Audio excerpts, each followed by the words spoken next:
নচিকেতা ঘোষ গানটি শুনে বেজায় খুশি হলেন। গানটি তার এতটাই পছন্দ হলো, পুলক বাবুকে ধরে তার গালে চুমু খেয়ে ফেললেন।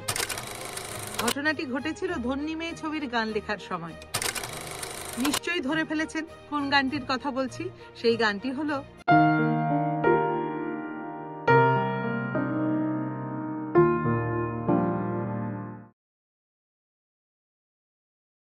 গৌরীপ্রসন্ন মজুমদার এবং পুলক বন্দ্যোপাধ্যায়। এই দুই মহান গীতিকারই নচিবাবুর সঙ্গে বহু কাজ করেছেন। দুজনেই লিখেছেন অজস্র গান, যাতে সুর করেছেন এক এবং অদ্বিতীয় নচিকেতা ঘোষ। নচিকেতা ঘোষ ছিলেন মেজাজি মানুষ।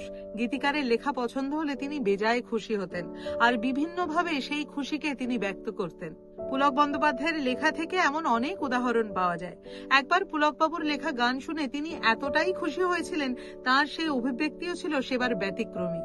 ঘটনাটি ঘটেছিল ধন্যী মেয়ে ছবির গান লেখার সময়। বাংলার বিশুদ্ধ ধারার কমেডি ছবির ক্ষেত্রে অরবিন্দ মুখোপাধ্যায় পরিচালিত ধন্যী মেয়ে ছবিটি আক্ষরিক অর্থেই একটি মাইলস্টোন। ছবির নায়িকা মনসাকে কেন্দ্র করে একটি বিশেষ সিকোয়েন্স তৈরি হলো। নায়িকা গানটি গাইবে। আমরা সকলেই জানি এই মনসার ভূমিকায় অভিনয় করেছিলেন জয়া ভাদুড়ী।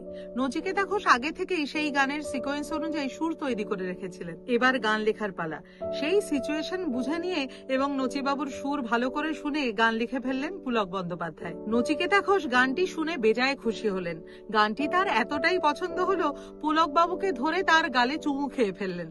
সেই গান গাইলেন আরতি মুখোপাধ্যায়, আর অসামান্য লিপ দিলেন জয়া ভাদুড়ী। সেই গান হলো সুপার হিট। আজ 54 বছর পার করেও সেই গান সমানভাবে জনপ্রিয়। নিশ্চয়ই ধরে ফেলেছেন কোন গানটির কথা বলছি। সেই গানটি হলো যা যা বেহায়া পাখি জানা, অন্য কোথা জানা, কেউ করেনি মানা, অন্য কোথা জানা। যা যা বেহায়া পাখি জানা, অন্য কোথা জানা, কেউ করেনি মানা, অন্য কোথা জানা। এরকমই অন্য কোনো গল্প নিয়ে আবার ফিরে আসবো পরের পর্বে। ততক্ষণ খুব ভালো থাকুন, সুস্থ থাকুন। দেখা হচ্ছে পরের পর্বে।